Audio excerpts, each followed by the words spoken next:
what's up? Welcome back din sa ating channel dito sa Balls TV. Alright, so tayo nagbabalik muli mga kababayan para sa isa na namang reaction video at ngayon ay pag-uusapan natin, no? Ito pong si VP Sara na naman mga kababayan. Alam nyo, ito yan, siya po yung nasa inyong monitor screen ngayon. Alam nyo mga kababayan, hindi ko alam kung saang eskwelahan nag-aral. Itong si VP Sara Duterte mga kababayan. No? Dahil no, hindi po niya alam na ang San Juanico Bridge mga kababayan ay isang tourist spot. No? Dahil sabi nga po niya, ayan nakasulat dyan sa title, no? San Juanico Bridge, hindi tourist spot ayon kay Sara Duterte. Nako po. Alam niyo nakakahiyaman sabihin pero alam niyo na, no, nagmukha siyang ano dito. Alam niyo na kung ano. Hindi niya alam, no? Vice President siya. Hindi niya alam na ang San Juanico Bridge, mga kababayan, ay isang tourist spot. No? Medyo nakakahiya naman ata yan. At ang masaklap po niyan, mga kababayan, ay tila nagkalat pa po siya doon sa Australia dahil doon po niya yan pinangalandakan at doon po niya yan sinabi. Diba? Nagrally sila eh. Umalis, no? Pa-abroad-abroad na lang po ang ating Vice President dahil wala daw po silang proyektong ginagawa ata. Yung kasi yung ano, yung nabalitaan ko noong nakaraan, no, na wala daw silang budget kaya wala sila ganong proyekto. Anyway, dito makikita natin nakasulat ICC send PRRD home. Yan po ang kanyang ipinunta mga babayan diyan po sa Australia. Tapos doon po sa kalagitnaan ng kanyang speech, no, binatikos niya. Ang dami niyang binatikos mga babayan. Pati yung San Juanico Bridge, napasok yan dyan sa usapan eh. Bueno, alamin natin yan at pag-usapan ang buong detalye. Pero syempre bago ang lahat, please don't forget to subscribe, like, share, at comment dyan sa comment section. At pakiclick na rin ang notification bell para sa mga bago po dyan at sa mga lagi pong nandiyan dyan. Maraming salamat sa inyong suporta. Shoutouts po sa inyo. Palagi, nagpapasalamat ako sa mga sumusuporta dito sa ating channel dahil kung hindi po dahil sa inyo, ayan, napupili na tayo. Kaya wala po tayo dito, syempre. Kaya maraming salamat po sa inyo. Okay. So, ito, pag-usapan na natin to mga kababayan, no? Nagmukhang ewan dito si VP Sara Duterte at nagkalat siya, mga kababayan, sa Australia dahil lumalabas na parang wala siyang alam, no, sa history or wala siyang alam, no, sa mga kaganapan dito sa Pilipinas. Hindi ko rin alam kung saan siya nag-aral mga babayan ng history, no, ng Pilipinas. Baka hindi po yan naituro sa kanila. Well, honestly, no, hindi ko talaga alam kung saan nag-aral ang ating Vice President Sara Duterte. Okay? So, panoorin natin yung kanyang speech dito, mga kababayan, para mas maliwanagan tayo, no? Dahil ang ating Pangulong Bongbong Marcos, no, nagbigay na rin po ng ultimatum, no, doon po sa mga gumagawa ng San Juanico Bridge, no, dahil medyo lumalabas na ang pangil ng ating Pangulong Bongbong Marcos ngayon. No, sabi nga po niya kung hindi niyo matatapos yan, mag-resign kayo. Tatanggapin ko yung resignation ninyo. No? Okay, so panoorin muna natin itong pagkakalat ni VP Sara dyan po sa Australia. Okay. Tingnan muna natin kung ano yung mga reaksyon ng mga tao dito. Ay, walang comments. Bakit walang comments? Walang comments, so. Bakit ganun? Wala eh. Oh? Ang bridge sa China, gaano kahaba? 264 km. Ito, basahin muna natin to. Para kay Vice President Sara Duterte, hindi maituturing na tourist spot ang San Juanico Bridge kung iahambing ito sa ibang tulay sa mundo. Bakit mo iahambing sa tulay sa ibang mundo? Diba? Yan San Juanico Bridge, dito lang yan sa Pilipinas. Huwag mong ihambing sa ibang bansa. 'Di ba? Dito yan sa Pilipinas eh. Ba't mo ihahambing sa iba? Ang Pilipinas, no, at ang ibang bansa, mga babayan, may kanya-kanyang tourist spot yan. Kumbaga, kaya nga tourist spot eh. Yun yung mga tourist destination.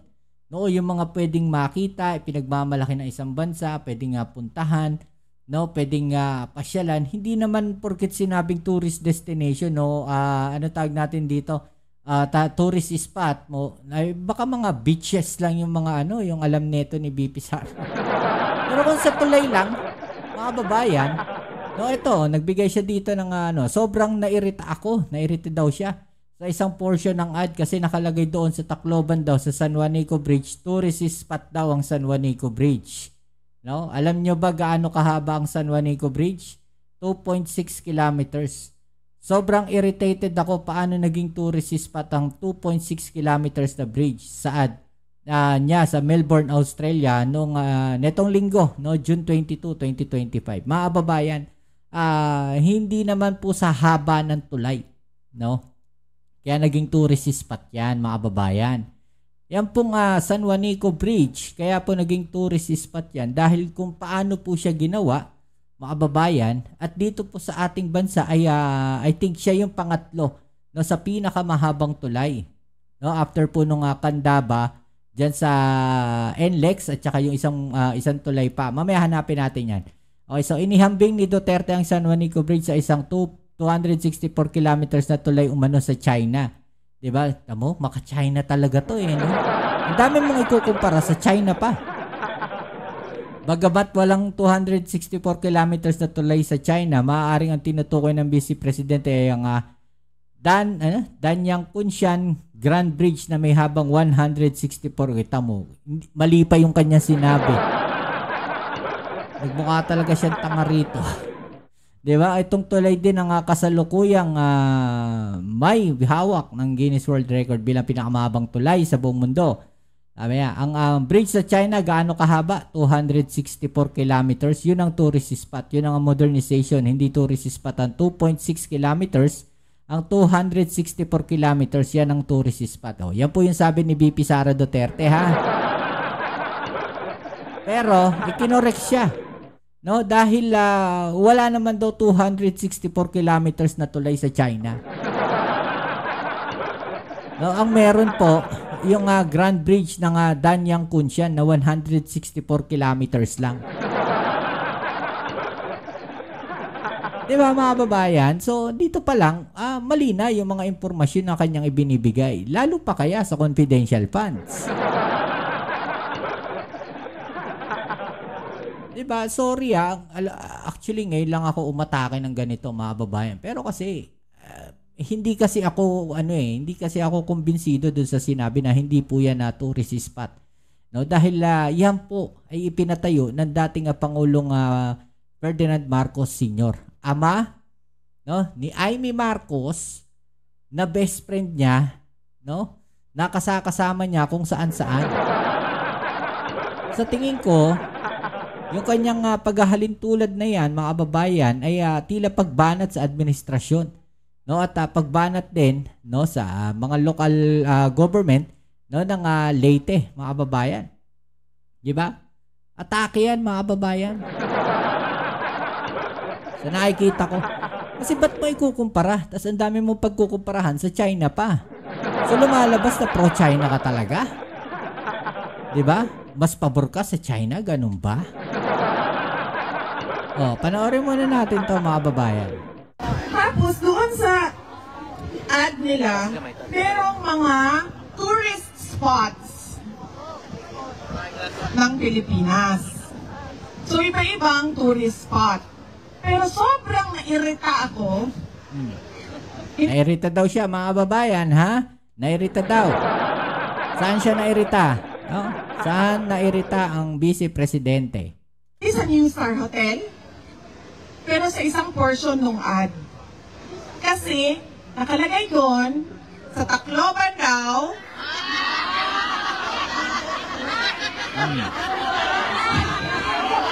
anong tourist spot niyo doon? O, diba? San Juanico Bridge, yung sinisigaw ng mga tao. Ano yung tourist spot ninyo doon? No? Tourist spot doon? Tinanong niya yung mga tao. Anong sagot ng mga tao? San Juanico Bridge. Buti pa yung mga tao alam, no, na San Juanico Bridge ang tourist spot doon. Diba? Sa Tacloban. Diba mga babayan? Anong bukang hinarap nito ni BP Sara sa mga tao na yun? San Juanico Bridge. Tourist spot daw ang San Juanico Bridge. Alam niyo ba gaano kahaba ang San Juanico Bridge? 2.6 kilometers. Sobrang irritated ako. Paano naging tourist spot ang... Napansin nyo yung mga tao hindi na nag-react? Bakit? Kasi kung yung tinanong niya doon ay mga taga-Tacloban at kinukonsider, no, na yung San Juanico Bridge ay tourist spot at siya mismo, Vice Presidente, naiirita, no, dahil doon sa sinabing hindi daw tourist, naiirita siya doon sa ads na yon, no, yung mga tao na nahimik na. No, siguro nairita na rin sa kanya. Imagine ninyo yun. Harap-harapang binabastos kayo ng ganon. Kung kayo kung may mga taga-Tacloban dyan tumahimik yung tao, hindi nyo narinig. 2.6 kilometers na bridge. Ang bridge sa China, papunta sa Shenzhen, papunta sa Macau, papunta sa Hong Kong. Gaano kahaba? 264 kilometers. Diba? Mali daw eh. Hindi daw 264 kilometers eh. Ayon dito, 164 kilometers lang mga babae. Okay. Hindi ko rin alam kung anong klaseng tulay yun kasi hindi naman ako nagre-research sa China eh. Buti pa siya alam niya. No? Eh, ganun talaga pag pro-China ka. Yan ba yung iboboto ninyong Vice Presidente para sa 2028? Ha? Mas alam pa? Mas gusto pa? No? Yung tourist spot sa China kaysa sa Pilipinas? Yan ba yung gusto ninyong maging presidente? Sorry Sorry naman po. No? Pero ngayon lang ako kasi ayoko kasi na binabastos yung mga, especially yung mga ganyan tourist spot na ganyan. 'Di ba? Kasi kultura na yung mga nandyan eh. Mga tao na yung binabastos dyan. Diba? Kinukonsider nila yan as tourist spot, nakakapagbigay ng magandang solusyon yan. No? Nakapagsilbi yan, tulay na yan, sa mga tao sa Samar at Leyte. Diba?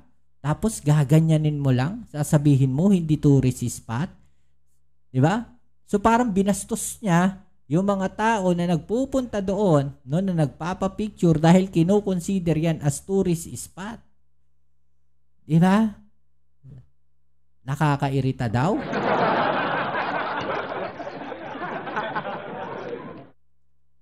Yun ang tourist spot. Yun ang modernization. Yun ang Modernization, oo. Diba? Kaya nilang gumawa ng ganong kahaba. Pero yung sabihin mong San Juanico Bridge ay hindi tourist spot, well, ewan ko na lang. Structure. Hindi ang 2.6 kilometers na San Juanico Bridge na ngayon, nagkakagulo pa paano ayusin. Diba? So, yun yung ano niya, yun yung punto niya. Bagay sabi nga natin, sa haba-haba ng prosesyon, sa simbahan din ang bagsak. Diba? Ang dami niyan sinabi mga babayan, pero pag atake pa rin, yung maririnig ninyo. Sa huli, aatakihin niya pa rin. Diba? Hindi nila niya sinabi na pinaparepair ninyo yung hindi naman tourist spot yan. Tapos usapan. Diba? Ang dami pa sa kalye. Diba? Hindi ko alam bakit hindi nakikita yon ng administration. Diba? Administration na naman ang sinisi. Okay? Di ko alam kung itutuloy ko pa to. Sige na nga, tuloy natin, pampahaba. No? Pampahaba ng video rin to, mga baba. Baka may mga DDS dyan na nanonood. Hindi tourist spot ang 2.6 kilometers. Ang 264 kilometers. Yeah, Yan ang tourist pinaulit-ulit spot. pa niya, no?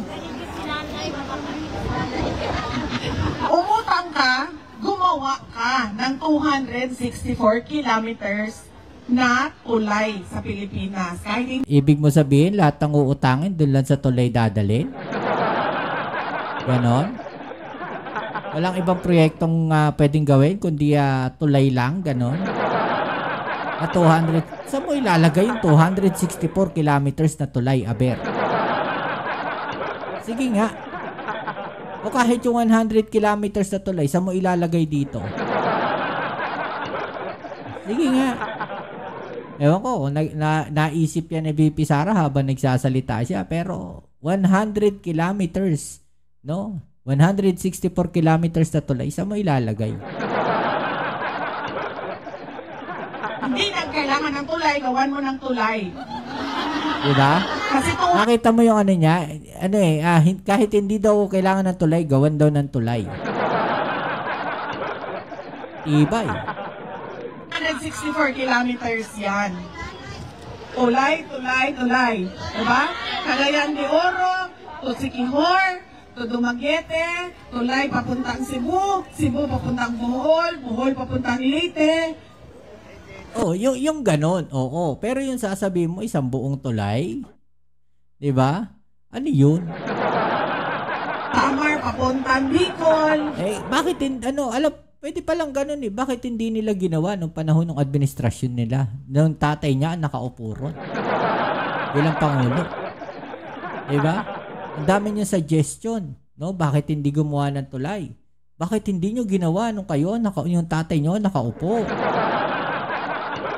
Bakit hindi ginawa nung dating Pangulong Duterte ang nakaupo? Bakit hindi nagpagawa ng maraming tulay?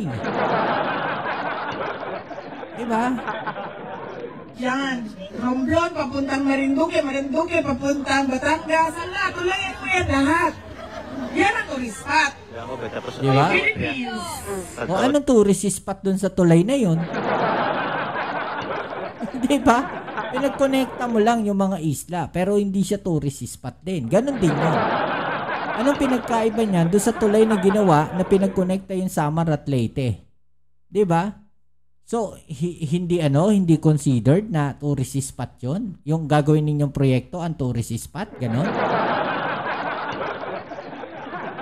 Kapag ito mga kababayan ay umupo bilang presidente, hanapin nyo yung tulay na yan, ha?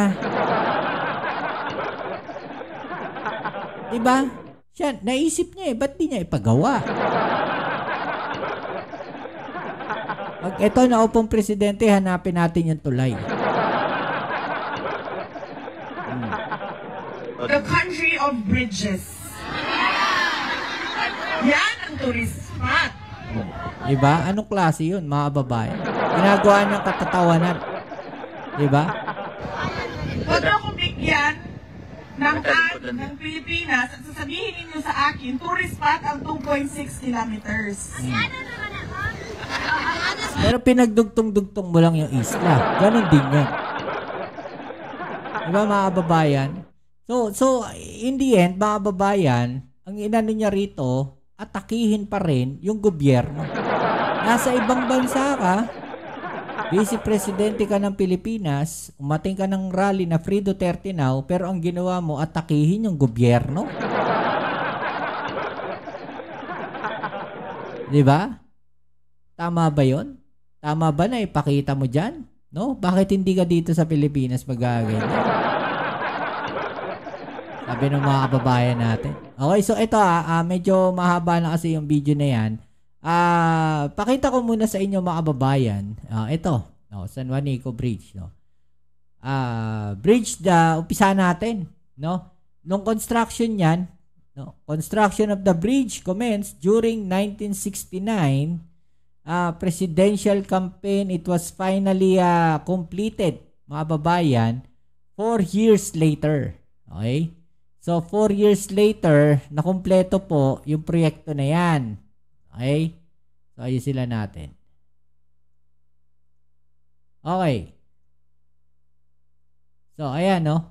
Construction of the bridge commenced 4 4 years later daw, mga babayan. Okay. Wait lang ayusin lang natin. Okay. Ayan. Construction of the bridge commenced during 1969 presidential campaign. It was finally completed 4 years later in 1973 and was inaugurated on July 2, coinciding with the birthday of the First Lady Imelda Marcos, native of Leyte. Okay, mga babayan, bakit ginawa yung tulay na yan? No? Para mapagdugtong, mga babayan, eto yan, no? In the years after the bridge construction, economic activity in Leyte has finally caught up with the bridge's intended function and has become an iconic tourist attraction, mga kababayan. Ayan, no? Nakasulat, oh. Iconic tourist attraction. Oh. Ayan, no? Oh. In the years after the bridge construction, economic activity in Samar and Leyte has finally caught up with the bridge's intended function. So, kung ano yung trabaho niya talaga. No? And has become an iconic tourist attraction. Guys, ito po, nakasulat dito. No, iconic tourist attraction.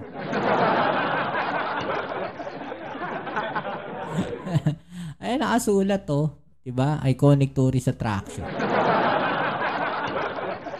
Ayun ako, may masabi lang no, may masabi lang para siraan ng ating gobyerno, mga kababayan. Ultimo yung history, no, sisirain nila. 'Di ba? Yung mga nakalipas, yung mga intended na ganyan, no, ng mga tourist attraction at kung ano-ano pa ay sisirain nila. Basta konektado sa administrasyon, mga kababayan, basta konektado, no, dito sa Pangulong Bongbong Marcos, sisirain nila. Sisiraan nila yan. Okay? Anyway, ito na. Nagbigay na ng ultimatum ang ating Pangulong Bongbong Marcos. No, tungkol po dyan sa San Juanico Bridge na yan, mga babayan, yung rehabilitation po ng San Juanico Bridge. At talaga namang medyo nagagalit na. No, itong ating Pangulong Bongbong Marcos. Dahil magpasa hanggang ngayon, tila hindi pa rin. No? Natatapos at nagbigay na po siya ng kanyang deadline. Okay? So, ito, panoorin natin yung balita na yan. May ultimatum na ang Pangulo sa mga nangangasiwa sa rehabilitasyon ng San Juanico Bridge. Shape up or shape out. Narito ang agenda report ni Ivy Reyes. Pag hindi nyo natapos yan, tatanggapin ko yung resignation nyo. Yan ang ultimatum ni Pangulong Bongbong Marcos sa mga opisyal ng gobyerno na nangangasiwa sa rehabilitasyon ng San Juanico Bridge. Sa kanyang latest podcast, sinabi ng Pangulo na by the end of 2025, dapat kaya na itong daanan ng mga mabibigat na sasakyan. Otherwise, mamaalam na sila sa kanilang mga posisyon. At bago pa man humirit ang kanyang kapatid na si Senator Amy Marcos tungkol sa kapabayaan umano ng gobyerno sa tulay na ito, meron na akong laging in my head na sinasabi, ang una mong reaction, fix the problem, not the blame. 1,400 trucks ang... Yun, di ba? I-fix mo muna yung problema. Hindi yung maninisi ka kagad. Oh. Sa kabilang parlor, hindi pa na-fix yung problema, naninisi na. Tuturo na. No, nagtuturo na kung sino ang may problema, nagtuturo na kung sino ang dapat sisihin. Diba? Ay, nako. Araw-araw na binabaybay ang 2.16 km San Juanico Bridge na nagkokonekta sa Samar at Leyte. Binatikos din ni Senator Amy ang pinsan na si House Speaker Martin Romualdez dahil dead ma raw ito sa problema ng tulay kahit pa baluarte niya ang Leyte. Pinalagan niya ng tagapagsalita ng Kamara at tinanong ang kapatid ng Pangulo, ano bang ambag mo? Para sa agenda. Oh, yun, mga kababayan. Diba? Gumagawa ng paraan ng ating Pangulong Bongbong Marcos ngayon para ma-rehabilitate siya na mismo. No? Dahil parang nagmamanage. No? Nag-check. Diba? Pinersonal check na niya kung ano yung ginagawa dyan sa San Juanico Bridge. Dahil, mga kababayan, yan po ay proyekto ng kanyang ama, ng dating Pangulong Bongbong Marcos. Ang tatay din po ni Senator Amy Marcos, mga kababayan. Legasiya yan. No? Legasiya yan. Diba, mga kababayan? Pero hindi daw po yan tourist spot. Anyway, kung ano masasabi ninyo dyan. Sorry po doon sa mga sinabi nating pagbanat. Actually, nagbibigay lang tayo ng komentaryo, reaction natin. No, hindi natin intensyon na bumanat ng mga ganon mga kababayan. Pero kasi out of nowhere, minsan nasasabi natin yung mga ganong bagay. Diba? Yung parang dahil sa dissatisfaction natin doon sa mga sinasabi nila, no, doon sa mga nagiging action nila. Diba mga kababayan? Parang ikaw mismo, Pilipino ka.